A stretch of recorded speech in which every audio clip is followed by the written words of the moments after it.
Kristus. Silakan duduk Bapak Ibu. Ya, shalom saudara. Wah, puji Tuhan, lama sekali saya nggak melayani tempat ini saudara. 5 tahun mungkin Pak ya ada ya. Terakhir masih di lantai 6 saudara.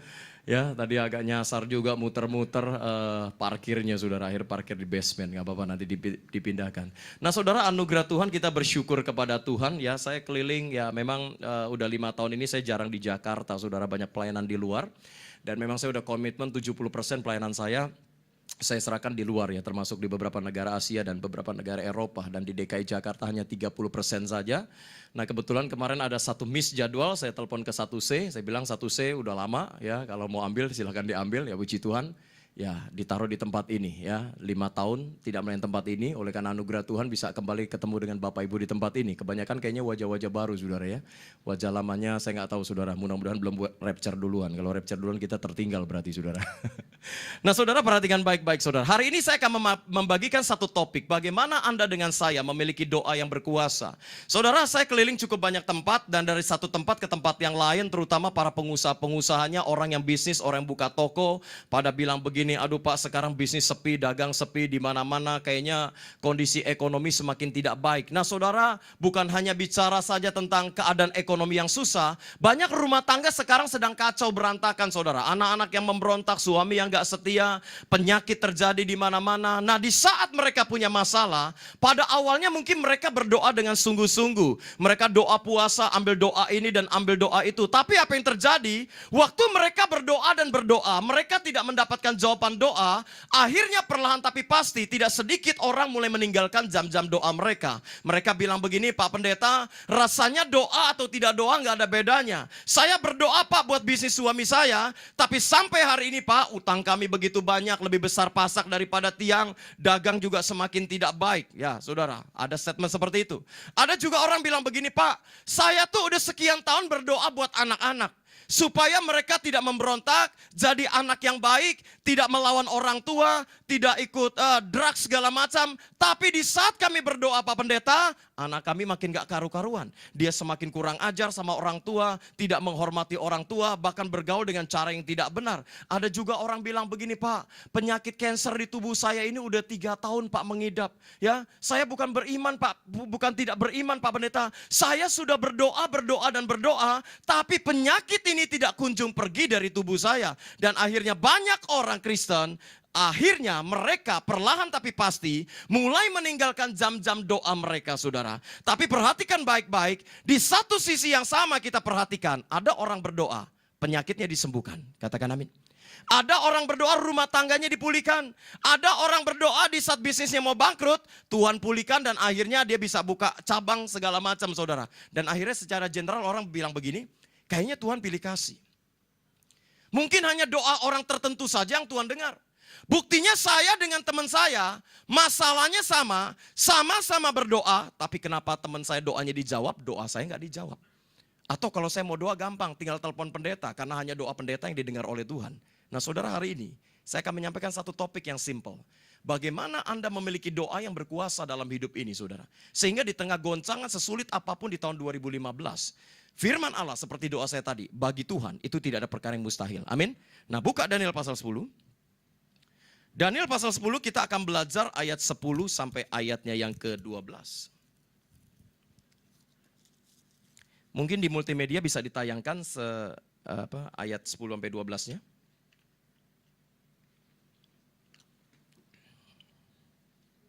Yuk kita baca bergantian saudara, saya akan memulai ayat 10, saudara mengikuti di ayat 11 dan ayat 12 kita akhir bersama-sama. Tetapi ada suatu tangan menyentuh aku dan membuat aku bangun sambil tertumpu pada lutut dan tanganku. Saudara sama-sama ayat 11, 3, 2, 1.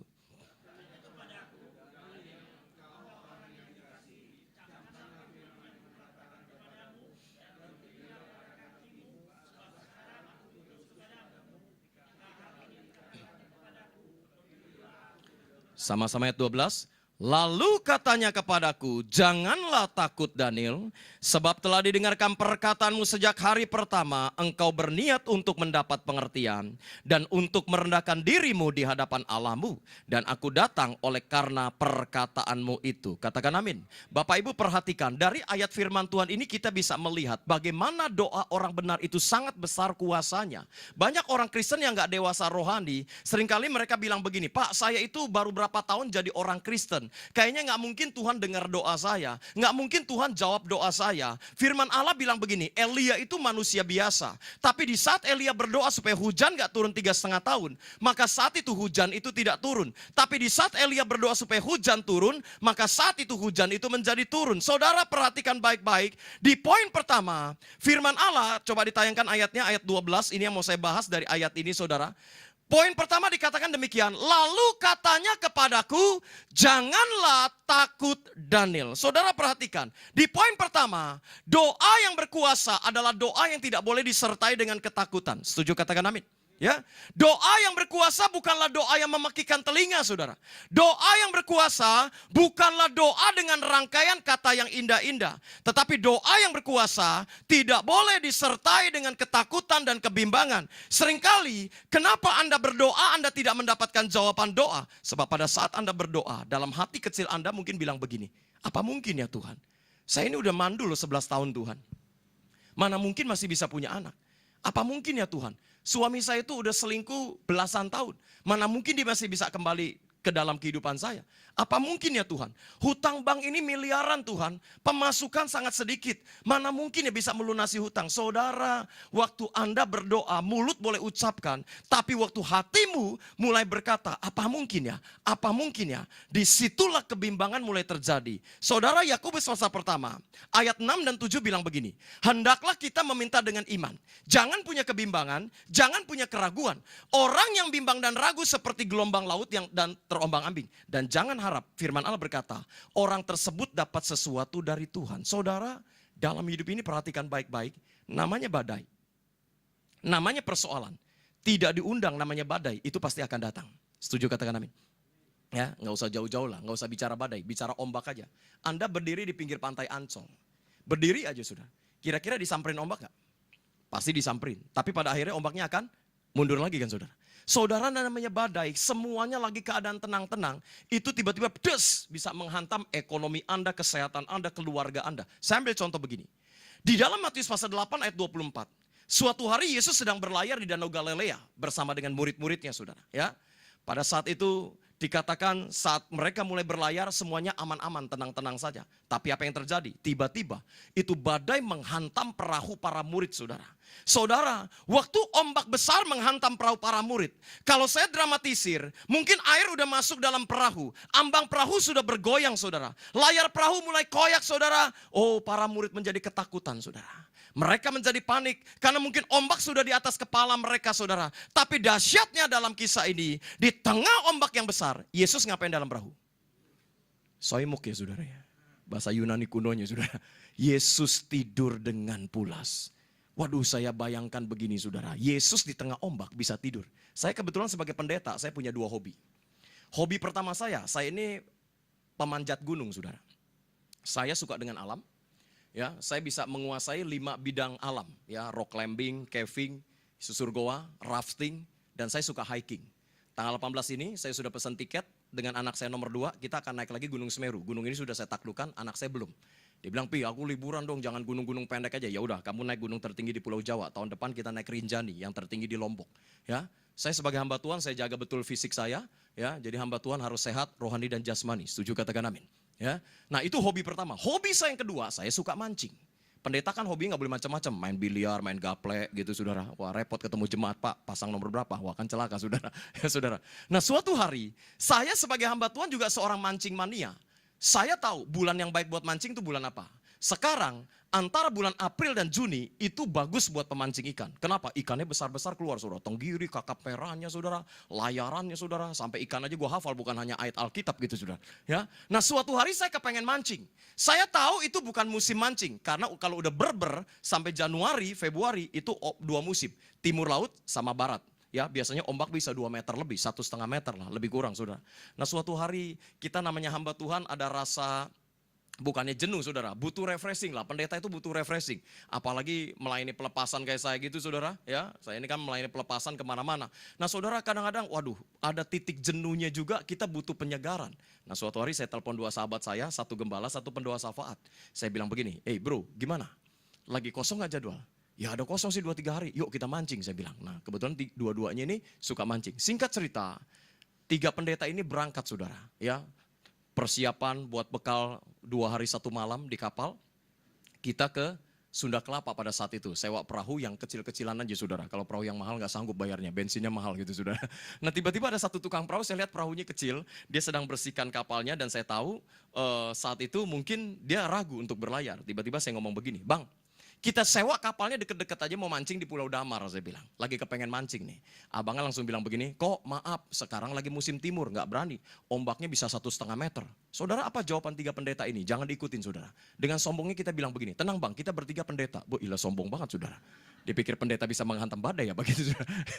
Abangnya tetap berkata, gak berani. Dia berkata, ya resiko perahu saya cuma 6 meter, PK-nya juga kecil. Ya bukan PK persembahan kasih saudara, mesin PK-nya. Ya akhirnya kita bilang begini, udah bang tenang aja nanti kita berdoa kok. Ya, tapi resiko tanggung sendiri ya kata abangnya. Nah, namanya pengen mancing saudara. Orang kalau udah hobi itu susah. Ya, singkat cerita deal harganya, masuklah 3 pendeta ini di dalam perahu saudara. Biasa pendeta mancing dengan jemaat tuh beda doanya. Kita buka dengan Mazmur 91, dalam lindungan Tuhan. Rohani banget kayaknya. Orang yang duduk dalam lindungan yang maha tinggi dan bermalam dalam naungan yang maha kuasa akan berkata kepada Tuhan, tempat perlindunganku dan kubu pertahananku. Ditutup dengan satu iman yang besar, Tuhan kami imani 153 ekor ikan besar-besar kami terima. Wah beda kalau pendeta mancing sama jemaat saudara. Ya, singkat cerita berjalanlah perahu itu saudara. Tapi apa yang terjadi? 1 jam kemudian, dari kejauhan saya perhatikan, bukan awan sebesar telapak tangan yang terlihat, tapi ombak mulai bergulung-gulung saudara. Dan dalam waktu hitungan menit, perahu kita yang cuma 6 meter dihantam ombak yang begitu besar, tidak ada pelampung, mesin PK-nya kecil. Saudara akhirnya perahu itu terombang ambing saudara. Waktu saya lihat baling-baling kapal sudah tidak nempel air, kita 3 pendeta lihat-lihatan berbahasa roh. Hirabashandara batashandara. Oh saudara kita udah panik ketakutan saudara. Udah inget istri anak di rumah. Ya meskipun pendeta ini orang Pontianak jago renang. Gue pikir ditantam ombak besar gini juga KO juga gitu saudara. Ya saudara. Saudara apa yang terjadi saudara? Itu ombak kita udah tengking. Kita udah berbahasa roh. Gak berhenti-berhenti saudara. Saya ingat itu album Paniko 2 album saya nyanyikan. Ombak juga belum reda saudara. Ya. Di tengah ombak besar 3 pendeta ini muntah-muntah. Yesus di tengah ombak besar bobok dengan pula saudara. Beda banget sama Yesus saudara. Nah itu penyegaran aja gitu saudara. Ya. Kembali kepada kejadian Matius pasal 8 tadi saudara. Ya. Waktu mereka melihat ombak yang sangat besar. Tiba-tiba respon para murid begini. Mereka goncangkan tubuh Yesus. Mereka bangunkan Yesus. Dan mereka bilang begini. Tuhan bangun kami akan binasa. Lihat statementnya. Bangun kami akan binasa. Kenapa mereka berkata bangun kami akan binasa? Karena para murid bukan melihat kepada Yesus yang sedang tidur. Tapi mereka melihat kepada ombak yang besar saudara. Saudara tanpa disadari saudara tahu. Ini sebenarnya gambaran kita orang Kristen. Ya, waktu saat ini bisnismu dihantam. Keuanganmu sedang tergoncang. Dagang sepi. Hutang bank, pakai bunga bank segala macam. Seringkali kita begitu panik. Kita nggak sadar kalau Yesus ada di dalam perahu bisnis kita. Setuju katakan amin. Waktu dokter berkata, Bu, penyakit kanker di tubuh suami ibu. Kayaknya tinggal hitungan bulan. Dia kayaknya nggak mungkin bisa disembuhkan. Kita seringkali begitu panik. Kita nggak sadar Yesus itu ada di dalam perahu kesehatan tubuh kita. Saudara goncangan sehebat apapun yang Anda alami saat ini. Saya mau katakan demikian. Saudara perhatikan kisah para murid mengalami angin ribut yang begitu hebat saudara. Meskipun saya prediksi saudara. Perahu itu bicara juga saat ini bisnis Anda. Kesehatan tubuh Anda. Rumah tangga Anda. Keluarga Anda. Meskipun 2015 tahun yang lalu air udah masuk dalam perahu, nyaris tenggelam, nyaris karam. Tapi kalau Anda perhatikan Matius pasal 8:24 saudara. Meskipun mereka babak belur itu perahu, tapi Yesus sanggup mengantar mereka ke tepian dalam keadaan selamat. Setuju, katakan amin. Demikian kehidupan Anda. Saat ini dagang Anda mungkin sepi, toko Anda sepi. Hutang begitu banyak, ya. Goncangan terjadi demi goncangan. Saya mau katakan sebagai hamba Tuhan, kalau Anda mengalami pelipat gandaan goncangan, itu tandanya Anda harus siap-siap. Siap-siapnya kenapa? Anda juga pasti mengalami pelipat gandaan mujizat. Dan di tahun ini, semua Tuhan pasti bereskan. Sebab firman Allah berkata, bagi Tuhan tidak ada perkara yang mustahil. Yang setuju kasih tepuk tangan buat Tuhan Yesus. Haleluya. Ya. Saudara, seringkali kita mendengar statement bagi Tuhan tidak ada perkara yang mustahil. Kalau pendeta ngomong, ya amin. Ya, saudara tahu apa arti bagi Tuhan tidak ada perkara yang mustahil? Kita seringkali hanya belajar kamus bahasa Inggris, mungkin Mandarin, Prancis, Jerman, saudara. Tapi jarang orang Indonesia buka kamus bahasa Indonesia. Saudara tahu arti kata mustahil? Mustahil dalam kamus besar bahasa Indonesia, itu artinya sesuatu yang tidak mungkin terjadi. Mustahil artinya apa? Sesuatu yang tidak mungkin terjadi. Jadi kalau Yesus berkata, bagi Tuhan tidak ada perkara yang mustahil, ini artinya waktu dokter berkata, penyakitmu gak mungkin bisa disembuhkan, maka Yesus berkata, terlalu amat mungkin penyakitmu aku sembuhkan. Amin. Saat hutang di tokomu begitu banyak, bisnismu sedang sepi, keuanganmu terganggu. Dan orang mulai berkata, dalam kondisi seperti ini, lu mah tinggal tunggu waktunya bangkrut aja deh. Ya, tinggal tunggu tanggal mainnya aja. Tapi Yesus akan berkata, bukan sekedar aku memulihkan bisnismu, bahkan di tengah goncangan sehebat apapun, aku sanggup memberkati engkau, bahkan kau sanggup membuka cabang yang baru. Amin, saudara. Waktu orang berkata, sekarang mau masuk nih anak-anak sekolah ya. Ya, anak saya yang besar udah kuliah semester 3. Yang nomor 2 ini tahun depan mau kuliah di Jerman. Waduh, biayanya besar, saudara. Ya. Tapi saya pegang satu janji firman Tuhan dalam hidup ini, saudara. Ya, orang mungkin berkata, dengan kondisi gajimu, keuanganmu saat ini, nggak mungkinlah menyekolahkan anak di tempat yang lebih baik. Tapi Yesus berkata, bukan hanya anakmu dapat pendidikan yang layak, bukan hanya dia sanggup kuliah, tapi bahkan sampai dapat beasiswa kuliah di luar negeri. Setuju, katakan amin. Sebab bagi Tuhan tidak ada perkara yang mustahil, saudara. Yesus kita itu Allah yang dahsyat. Nah, Bapak Ibu, saya mau bersaksi begini, saudara. 9 tahun yang lalu saya mulai dipercayakan untuk melayani kesembuhan ilahi, ya. Dan saudara kalau di Rayon 1C, Pak Yopi Karayan saudara, ya anaknya Petrus Paulus juga kenal baik dengan saya. Ya seringkali kalau Healing Moment Camp pelayanan saya di bidang pelepasan, saudara. Ya seringkali 9 tahun yang lalu saya ingat Tuhan mulai angkat pelayanan saya dibawa kemana-mana, saudara. Ya seringkali saya perhatikan di tengah altar call orang didoakan sembuh segala macam. Tapi jujur banyak yang nggak tahu pendetanya juga sedang sakit. 9 tahun yang lalu. Di perut kiri saya, ini sering sakit, saudara. Ya, kalau usus buntu sebelah kanan. Dan saya sering diare, buang air keluar darah, saudara. Sering pendarahan. Ke dokter, dokter bilang, Pak kecapean, Pak. Dia tahu, dokternya tahu saya pendeta. Kerjaan Bapak, Pak, saya pendeta. Saya bilang, ya mungkin saya ambil positif. Ya bisa jadi juga ya. Karena kalau minggu tuh saya khotbah kadang-kadang 6 kali. Pernah 7 kali. Melek mata jam 4, pulang jam 11 malam, saudara. Apalagi saya pengkhotbah, suara saya keras gitu, pengkhotbah KKR. Ya, begitu dibuat tidur, rest, saudara, agak tenang, saudara. Dikasih antibiotik, darahnya hilang. Tapi nggak lama kemudian, seperti itu, saudara. Dan akhirnya istri saya bilang begini, waktu itu istri saya baru melahirkan anak ketiga. Dia berkata, Pi, ini anak masih kecil-kecil loh, dia bilang. Ya, lu periksa yang benar dah, dia bilang. Udahlah, jangan banyak pelayanan. Istirahat dulu lah. Ya, kalau udah sakit begini repot. Ini tagihan apotik, rumah sakit, buat bayar obat lo aja jutaan. Wah, saya sampai nggak enak, saudara. Ya udah, dia bilang begini, check up yang benar, yang serius, dibilang. Jangan separuh ini, dokter bilang ke sini, saudara. Bukannya kita nggak beriman sebagai hamba Tuhan, kita udah berdoa. Tapi bolak-balik ke dokter, dokter berkata, Pak ini kolitis ringan, Bapak terlalu capek. Ya, jadi saya kalau naik mobil tuh nggak bisa pakai seat belt. Ada sesuatu yang menekan, saudara. Akhirnya hasil terakhir, dokter mendapatkan ada tumor di usus besar saya, saudara. Ya, dan itu yang menyebabkan seringkali pendarahan, saudara. Saudara waktu saya pulang lemes, pendeta si pendeta nggak munafik, saudara. Istri saya tanya, gimana Pi hasilnya? Ada tumor sekian sentimeter. Wah lemes, saudara. Terus kata dokter gimana? Harus dipotong. Papi sendiri gimana? Gua nggak mau dipotong. Emang apaan main potong-potong? Baju dipotong enak. Ini usus dipotong, saudara. Ya, istri saya bilang, ya udahlah Pi, Tuhan kan bisa pakai dokter lakukan mujizat. Enggak, kita ngotot dulu, kita berdoa sama Tuhan.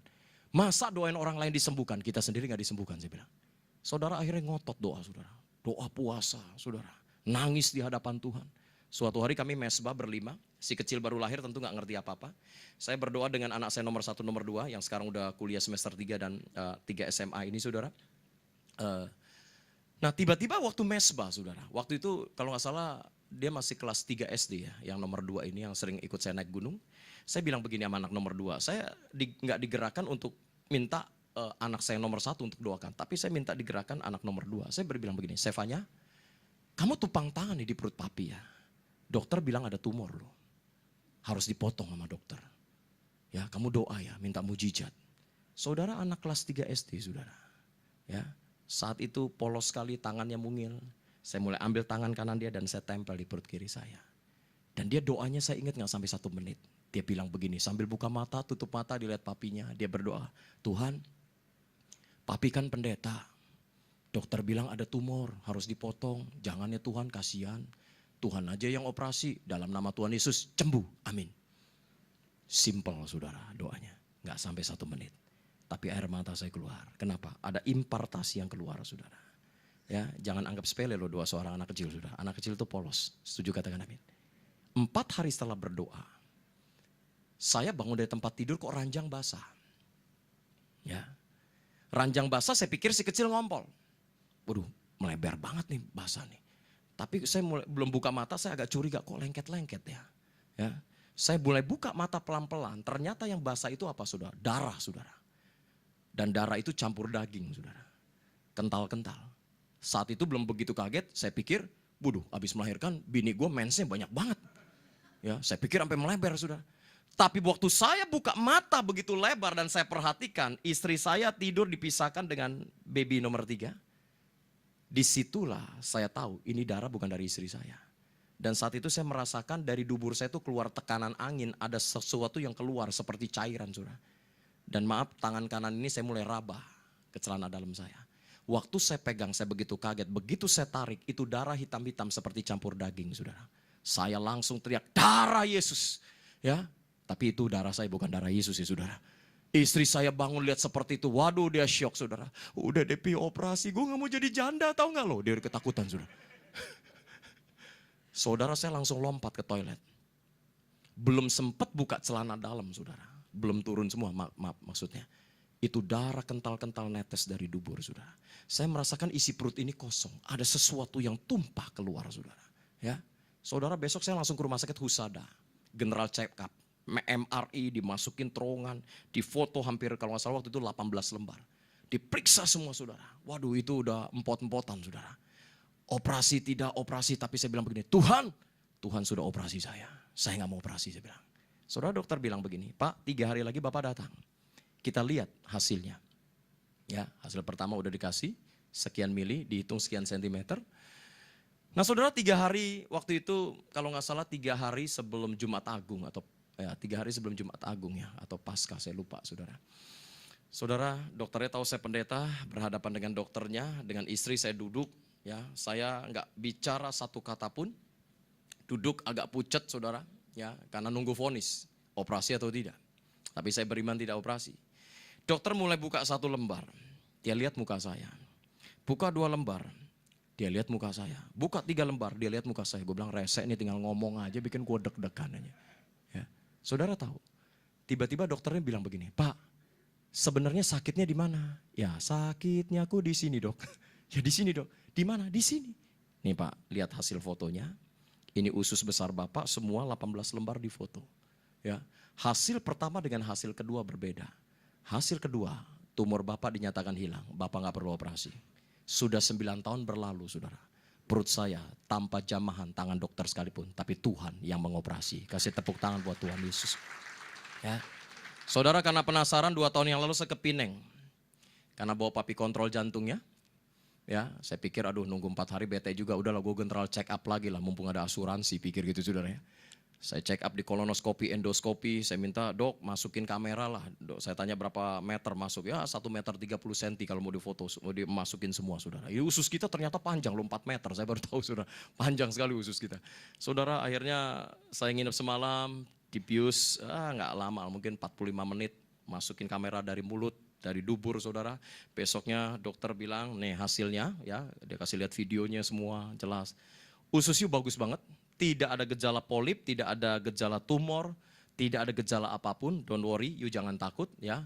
Tidak ada gejala apapun, usus you bersih. Saudara, kalau Tuhan mau menyembuhkan kita nggak pernah setengah-setengah. Sebab bagi Tuhan tidak ada perkara yang mustahil. Kasih tepuk tangan buat Tuhan Yesus. Haleluya. Ya. Jadi poin pertama untuk Anda mendapatkan doa yang berkuasa adalah doa yang tidak boleh disertai dengan ketakutan. Goncangan sehebat apapun, jangan takut. Yang kedua, coba ditayangkan kembali ayat 12. Ayat 12 coba kembali ditayangkan. Ya. Daniel 10 ayat 12. Ya, supaya Anda bisa membacanya secara langsung. Ya, perhatikan baik-baik. Kalau pertama dikatakan apa? Lalu katanya kepadaku, jangan takut Daniel.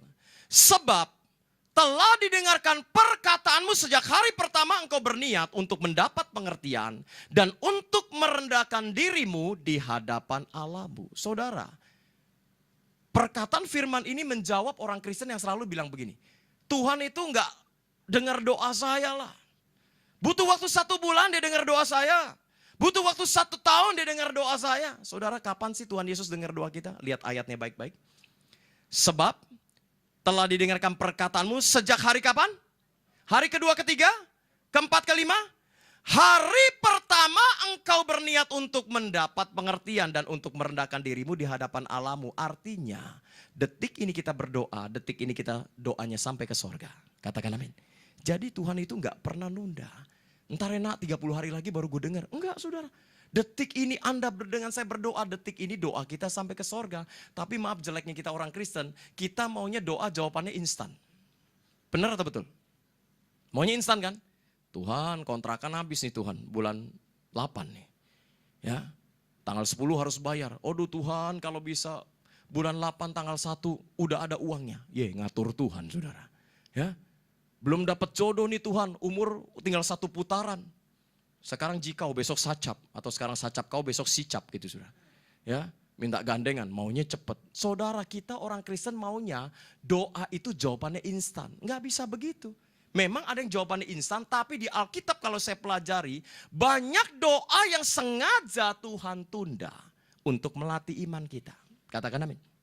Ambil contoh begini. Di Betania ada 3 murid Yesus yang sangat dikasihi. Namanya siapa? Maria, Marta, Lazarus. Suatu hari Lazarus sakit keras. Maria, Marta tinggalkan Betania, mengunjungi Yesus lagi pelayanan. Waktu ketemu Yesus, itu Maria, Marta tersungkur cium kaki Yesus.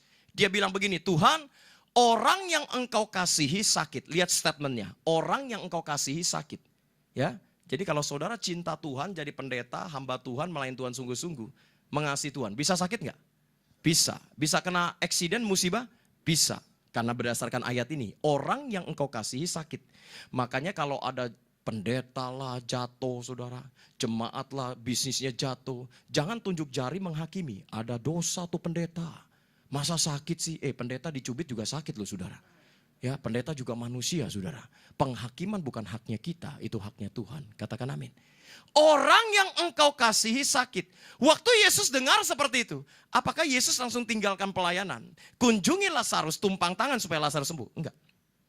Yesus pertama bilang begini, penyakit ini tidak membawa kematian, tapi akan menyatakan kemuliaan namaku. Dan dahsyatnya ayat ini berkata, ketika Yesus mendengar Lazarus sakit keras, dia sengaja tinggal 2 hari lebih lama lagi. Padahal ini orang yang dikasihinya sakit saudara. Ya. Dia nggak langsung datang saudara. Padahal udah dapat berita, udah dengar doa daripada Maria Marta. Dan akhirnya Lazarus mati, Yesus datang pada hari keberapa? Keempat. Saudara bayangkan, zaman dulu nggak ada formalin. Kira-kira orang udah mati 4 hari, udah bau busuk nggak? Bau busuk. Sudah di dalam kubur batu, udah digulingkan saudara. Yesus masuk ke Betania, saudara Maria Marta lari, cium kaki Yesus dan bilang begini, Tuhan seandainya engkau di sini, saudara kami nggak mungkin mati. Tapi Yesus berkata dengan tersenyum dan dia bilang, antarkan aku ke kubur itu. Ya, penutup batu itu Yesus berkata, gulingkan. Dan Yesus berkata, hei Lazarus, keluar, bangkit. Saudara, sudah mati 4 hari. Lazarus bangkit dari kematian. Allah turut bekerja dalam segala perkara untuk mendatangkan kebaikan. Katakan amin. Ya, ada satu kisah lagi. Ada seorang buta, si buta dari Jericho, bukan si buta dari Goa Hantu. Yang bernama Bartimeus. Buta sejak lahir. Ya, Saudara, waktu Yesus masuk ke Jericho, saudara, mungkin kalau saya dramatisir dia cuma duduk minta belas kasihan orang. Tiba-tiba ratusan orang lalu lalang. Dia berusaha untuk bangkit, begitu dia berdiri ke sikut kiri, sikut kanan, karena berbondong-bondong orang menyerukan satu nama, saudara.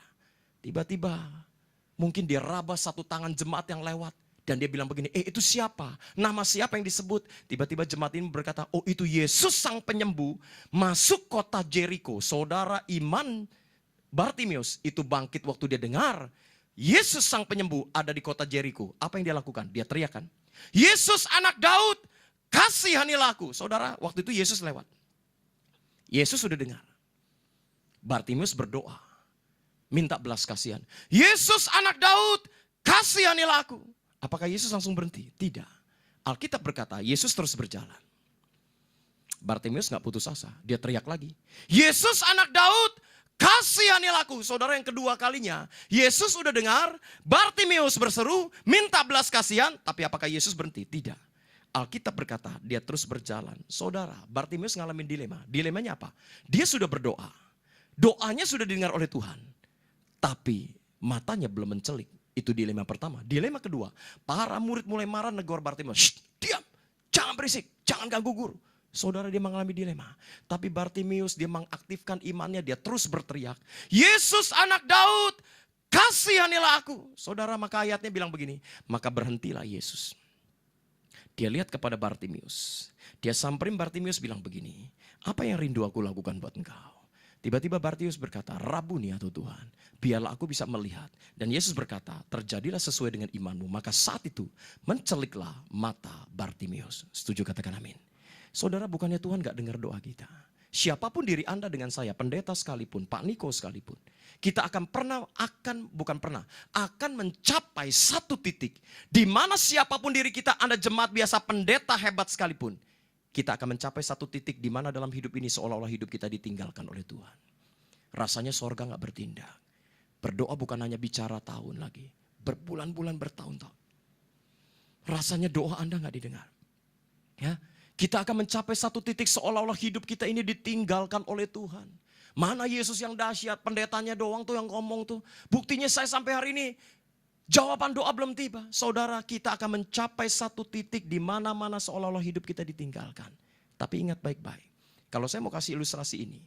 Paskah itu bicara 3 hari. Hari pertama Paskah, semua pendeta pasti angkat khotbah. Paskah hari pertama itu bicara penderitaan. Kenapa penderitaan? Bayangkan 3,5 tahun ikut Yesus pelayanan. Ya, ikut Yesus, melihat Yesus berjalan di atas air, bangkitkan orang mati, ngusir setan di Gerasa, sembuhkan ibu mertua Petrus yang demam, meredakan angin ribut. Tapi maaf, Yesus matinya jeleknya minta ampun. Sangat memalukan, disalibkan saudara. Ya. Paskah hari pertama itu bicara penderitaan. Semua pendeta di kolong langit pasti akan berkata, Paskah hari pertama itu bicara penderitaan. Dan biasanya orang langsung masuk hari ketiga. Wow, Yesus bangkit. Hari kemenangan. Mengalahkan musuh-musuhnya. Ya, ternyata tentara Romawi, paku yang begitu besar tidak bisa membunuh Yesus. Tapi banyak orang lupa hari kedua Paskah, Yesus ada di mana. Banyak kita tidak sadar hari kedua Paskah itu bicara hidup Anda dengan saya. Yesus hari kedua Paskah ada di dalam kubur. Terbujur kaku hanya ditutup kain kafan. Murid-murid tercerai-berai ketakutan saudara. Melarikan diri, takut ditangkap tentara ya Romawi, takut dirajam dengan batu oleh orang-orang Yahudi. Murid-murid merasa ditinggalkan. Rasanya Yesus gak bertindak. Rasanya Yesus tidak melakukan apapun. Dia tidak perintahkan malaikatnya untuk menolong para murid. Mana Yesusku yang berjalan di atas air? Mana Yesus yang melakukan begitu banyak mujizat? Mana? Saudara, banyak di antara kita mengalami keheningan, yaitu Paskah hari kedua. Di mana seolah-olah bisnismu Tuhan gak tolong. Keluargamu Tuhan gak tolong. Keuanganmu dia gak pulihkan. Engkau bukan hanya berdoa bicara bulan, sekian tahun kau berdoa. Tapi engkau mengalami keheningan dalam hidup ini. Tapi sebagai hamba Tuhan saya ingatkan, jangan pernah anggap sepele keheningan dalam hidup Anda. Ya, keheningan dalam hidup ini itu punya makna yang begitu dalam. Keheningan dalam hidup ini bukannya Tuhan gak dengar doa Anda dengan saya. Tapi keheningan dalam hidup ini, kalau saya mau kasih contoh ilustrasi begini. Kalau Anda punya anak kelas 3 SMP, 3 SMA. Waktu mereka menghadapi ujian nasional atau ujian akhir semester saudara. Kalau di international school, saya kalau perhatikan anak saya, kalau di international school, di dalamnya dipasang mungkin sampai 4 CCTV, 6 CCTV. Nggak cukup di situ. Ya, lagi ujian nih saudara. Kasih satu guru pengawas. Ya, dan yang menarik, di dalam ujian sedang berlangsung. Di depan pintu kelasnya, ada gambar poster, entah itu pria atau wanita. Mukanya agak sedikit sangar. Ya, meskipun cuma poster, dalam lagi ujian nih. Tiba-tiba di bawahnya ada tulisan, shh, silent, jangan berisik, hening, ujian sedang berlangsung. Saudara tahu itu artinya apa? Kalau hari ini Anda mengalami keheningan, itu tandanya ujian sedang berlangsung. Katakan amin. Kalau Anda mengalami keheningan dalam hidup ini, bukannya Tuhan gak tolong kita. Itu tandanya ujian sedang berlangsung. Proses ujian bersama dengan Tuhan, hari ketiga akan timbul. Yesus bangkit mengalahkan musuh-musuhnya. Disitulah di tengah keheningan sekian tahun Anda alami, Anda akan ditolong oleh Tuhan. Pelipat ganda mujizat pasti terjadi dalam hidupmu. Kasih tepuk tangan buat Tuhan Yesus. Haleluya. Ya. Jadi poin pertama saudara, doa kita itu didengar pada saat kita berniat merendahkan diri. Saudara, suatu hari saya mau tugas di Tentena, saudara, Sulawesi. Karena pesawat jam 4 sore, pagi saya putuskan saya tetap khotbah di satu gereja di Sudirman. Ya, pagi-pagi pembantu saya suruh cuci mobil. Saudara, saya kontrol sebentar, saudara. Ya, saya pakai sandal teplek pembantu. Saya nggak tahu kalau bawahnya giginya udah nggak ada. Itu halus banget sandalnya, saudara. Ya, saudara, karena sabunnya dia belum siram bersih, saudara. Lagi lihat-lihat mobil. Tiba-tiba karena cukup miring itu garasi saya kepleset, udah pakaian rapi mau khotbah, saudara. Terpelanting. Ya, karena saya takut kena kepala, saudara. Saya tahan pakai tangan, tapi salah tahannya. Saya bukan tahan begini, tapi ini kecentek. Krak, saudara. Itu saya ingat jam 8 pagi. Aduh, waktu saya angkat begini, saudara. Itu sakitnya luar biasa. Ya, tapi saya tahu ini bukan patah. Saudara, saat itu saya coba hubungi satu tukang urut yang sering urut saya. Ya, saya berkata, Pak, tolong dong. Saya jam 10 pagi harus khotbah. Ini saya keseleo nih, kecentek. Aduh kok nggak bisa kok. Dia berkata, minggu saya libur. Saudara, saat itu saya berdoa, Tuhan gimana Tuhan? Jam selesai khotbah itu jam 1. Ya, jam 2 aku harus ada di airport. Langsung terbang ke Tentena. Ya, dan melalui Manado. Itu saya harus naik bus lagi 9 jam menuju Tentena, saudara. Bukan ke Makassar. Ada pelayanan pelepasan di sana. Hampir 1.500 orang-orang Kristen yang dilayani Healing Moment Camp pada saat itu. Saudara,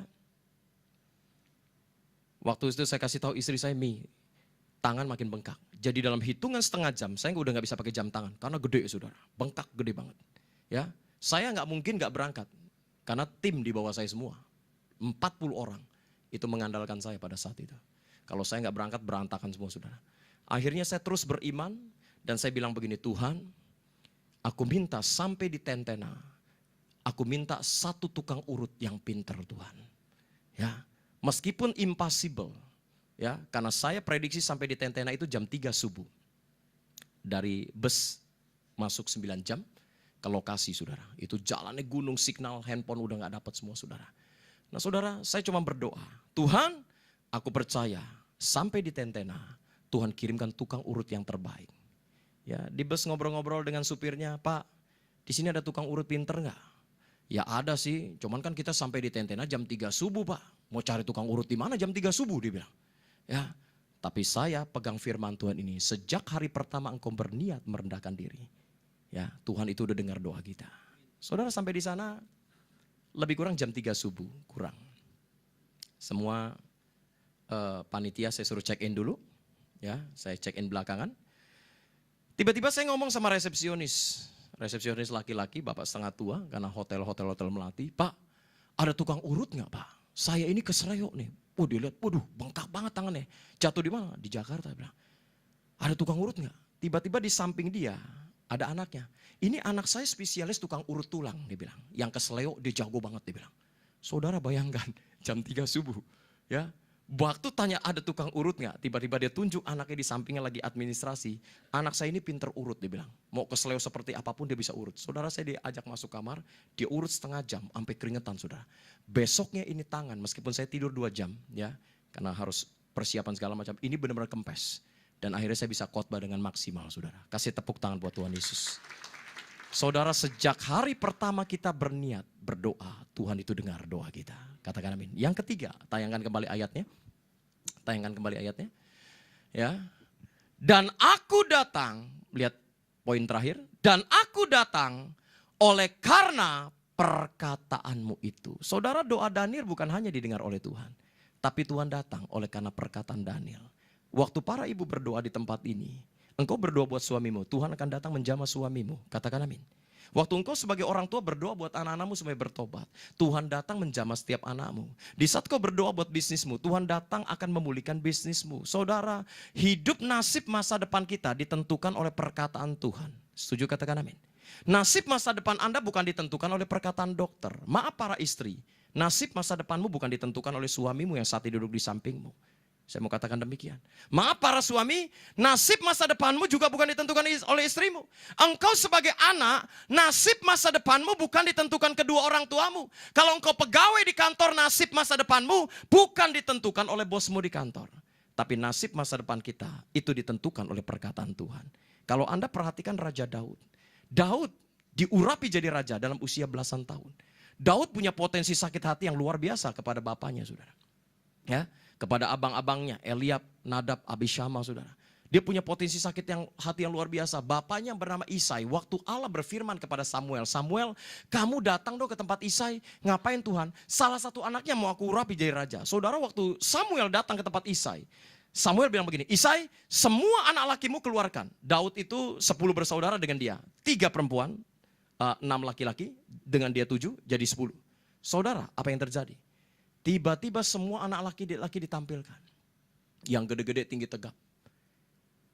Sampai Samuel terpesona melihat Eliab yang tinggi besar, mungkin hampir 2 meter. Wah, ini kalau jadi raja cocok nih. Tapi Tuhan bilang begini, bukan itu Samuel. Manusia melihat penampilan, aku melihat hati. Tiba-tiba Samuel bilang begini, Isai, anak lu masih ada nggak? Masih ada. Di mana? Kenapa nggak suruh masuk? Ya percumalah engkau-engkaunya yang keren ditolak. Ini satu sengaja gue nggak display. Mungkin seperti itu. Dia di mana? Di padang menggembalakan kambing domba yang cuma 4-5 ekor. Panggil dia. Kalau nggak kita nggak makan nih. Ceritanya seperti itu. Saudara, Daud masuk. Wajahnya kemerah-merahan. Masih belasan tahun. Kenapa wajahnya kemerah-merahan? Bukan karena jerawatan. Zaman dulu virus masih sedikit. Ya, Anda mesti mengerti. Daud itu seorang gembala. Gembala pasti kena sinar matahari, kulitnya ngelupas. Jadi wajahnya disebut kemerah-merahan, saudara. Nah saudara, waktu Daud masuk, roh Allah bekerja kepada Samuel. Dan Allah bilang begini, Samuel ini orangnya, urapi dia. Saudara, nasib masa depan Daud bukan ditentukan oleh bapaknya Isai, tapi ditentukan oleh Tuhan. Amin saudara. Nasib masa depan kita bukan ditentukan oleh orang-orang di sekitar kehidupan kita. Ya, jangan pernah bergantung kepada manusia. Engkau sebagai anak jangan pernah bergantung kepada orang tuamu. Saya katakan, ya, nasib masa depanmu ditentukan oleh perkataan Tuhan, saudara. Saudara, tahun 2015 saya banyak pelayanan di Waria, saudara. Ya, dan mungkin harus jadi gembala Waria kayaknya, saudara. Para Waria, ketua-ketuanya di DKI ini udah akrab dengan saya. Beberapa udah jadi jemaat dan saya baptis. Pak Niko kemarin tekankan di 1 Korintus. Ya memang dikatakan ya jangan sesat, para pemburit banci tidak akan pernah diterima dalam kerajaan sorga. Saudara, jumlah waria saat ini di Indonesia 7,2 juta orang. Ngeri ya. Dan itu gereja jarang yang terbeban untuk melayani. Ya ada satu gereja Pak Petrus Agung juga saudara. Ya. Di DKI Jakarta saat ini waria 40.000 orang. Kemarin saya buat hari waria se-DKI Jakarta di gereja kami. Dan kemarin Februari dari BPD, BPH buat KKR Waria se-DKI. Mereka pilih saya untuk berbicara. Karena kalau saya bicara, saya keras orangnya. Saya pendeta yang belak-belakan, saudara. Tembak-tembak bener, saudara. Urusan gak diundang, itu urusan belakangan. Ya, kalau saya Tuhan bilang, lo ngomong ini, gue ngomong. Ya, saya belak-belakan orangnya. Orang teman-teman yang tahu, Pak Min itu orangnya belak-belakan. Gak ada kompromi kalau bicara di mimbar. Saudara, tiba-tiba saya ketemu dengan ketua warianya. Ketua warinya itu pendidikannya S3 Sarjana Hukum. Orang Katolik. Ya, waktu saya ketemu dia saya kaget. Semua bajunya warna pink. Sepatunya pink, tasnya pink, ban pinggangnya pink. Tinggi gede saudara, karena orang irian. Gue berdiri sama dia kayak Daud sama Goliat. Buset gede banget nih Wario, gue bilang. Ngeri juga kalau gue berdua sama dia, ditomplok. Wah aduh, ampun deh saudara. Ya, karena saya melihat dia tinggi gede gitu, saya gak berani duduk deket-deket saudara. Ya, saya jarakin 2 kursi. Hanya lihat-lihatan dari jauh ngobrol saudara. Tiba-tiba dia merapatkan tubuhnya satu kursi, saudara. Hanya tinggal satu kursi, saya merasakan hadiratnya udah gak enak nih. Teman-teman saya pada ketakutan ngumpet di atas, saudara. Turun dong, ngobrol. Itu bagian Pak Min lah, bagian Pak Min. Saudara, lama-lama, ini waria duduknya persis di samping saya. Dan tidak ada yang memisahkan kita berdua. Semua udah paparazzi, take picture gitu, kirim ke istrinya Pak Min, dia dapat yang pink katanya. Tiba-tiba ketua warinya bilang begini, Pak Pendeta yang khotbah ya? Iya. Aduh, Bapak masih muda ya? Iya. Oh, rabatasyanda, saya udah berbahasa roh, saudara. Maksudnya apa nih? Dia bilang begini, Pak, nanti tolong khotbah Pak. Disampaikan Pak, kalau bisa gereja itu terima kami Pak. Waria itu sudah ada sejak lahir. Bu, enak aja dalam hati, mana ada waria ada sejak lahir. Gue bilang. Ya, tapi kan saya nggak bicara begitu, nanti tersinggung, dia ngangkat rok kejar-kejar saya kan repot, saudara. Ya, saya bilang begini, dia minta dipanggil Mami sabar ya, saya bilang dengerin firman Allah dulu berbicara. Dalam hati, ntar lo habis gue skakmat dari atas mimbar. Ya, mumpung saya bawa pasukan banyak waktu itu, 60 orang, jadi saya gak takut saudara. Saudara, saya mulai berkhotbah, saya ambil dari 4 kitab. Bilangan, 1 Korintus, sama perjanjian baru tentang si bungsu yang hilang. Ya. Dan saat itu dengan tegas saya berkata, jangan sesat seperti Pak Niko sampaikan kemarin di 1 Korintus. Ya, para banci, para pemburit tidak akan pernah diterima dalam kerajaan sorga. Dan kitab Kejadian berkata, pada awal penciptaan Allah hanya menciptakan, tidak ada setengah akyong, setengah amoy, saudara. Tidak ada setengah wedok, setengah lanang. Dia hanya menciptakan laki-laki dan perempuan. Ya, semua ngeliatin saya, buset nih pendeta, kejam juga ngomongnya. Ya, tapi yang kedua lebih kejam lagi gue ngomong nih, saudara. Saya bilang jangan sesat, para pemburit banci tidak akan pernah diterima dalam kerajaan sorga. Jangankan diterima di sorga, di toilet pun Anda ditolak. Benar gak? Ada gak toilet buat waria? Lo jalan-jalan ke mall, ada gak? Cuman male and female, gak ada waria, gak ada sudah. Jangankan di sorga, di toilet aja lo ditolak. Dia ngeliatin saya, masa bodoh, gue gak liatin dia, gue liat ke atas aja gitu sudah. Urusan belakangan. Ya, karena yang hadir itu banyak orang-orang agama seberang, saya tantang, siapa yang mau terima Yesus, saya bilang. Ya, hidup nasib masa depan Anda bukan ditentukan oleh kondisi saat ini. Mereka rata-rata mantan pelacur. Ya, di Taman Lawang. Kerjanya sekarang cuma ngamen. Bukan hanya orang Kristen yang nolak, masjid juga nolak. Kalau mati saudara gak ada yang mau ngubur, najis katanya saudara. Tapi puji Tuhan kemarin 1 meninggal, kita kubur, tanah semua kita siapkan. Ya, jadi mereka welcome dengan kita pada saat ini. Saudara puji nama Tuhan, 3 minggu setelah KKR, ketua misi saya telepon saya, Pak Min, ada 60 waria mau dibaptis. Saya gak langsung seneng. Yakin lo 60, itu banyak lo waria 60 mau dibaptis. Beneran 60? Iya Pak.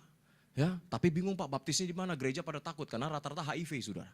Itu kemarin HMC, gereja saya itu sampai bau busuk. Kenapa? Lehernya itu sampai bernanah-nanah.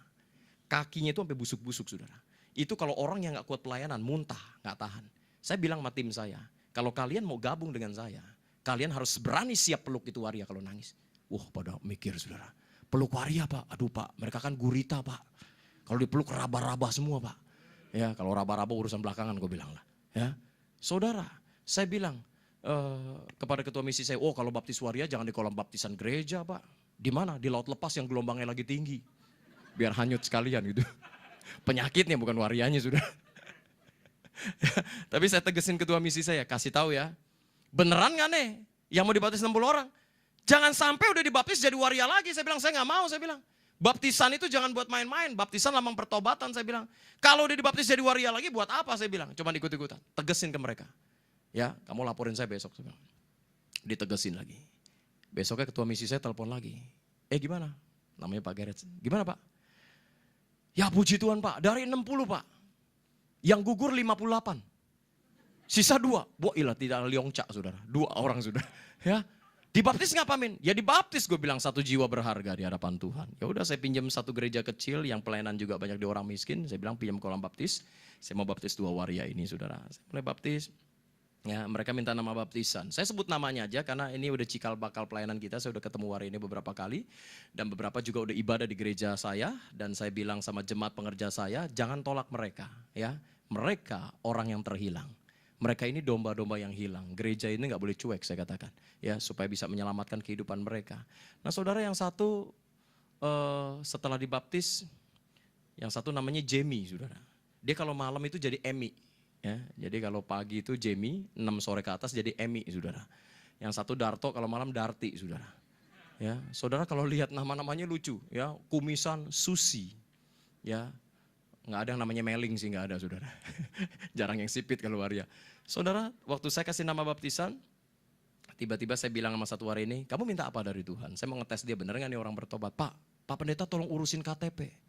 Loh, kamu warga negara Indonesia nggak punya KTP selama ini? Nggak bisa Pak, di kelurahan ditolak. Ya ampun. Loh kenapa?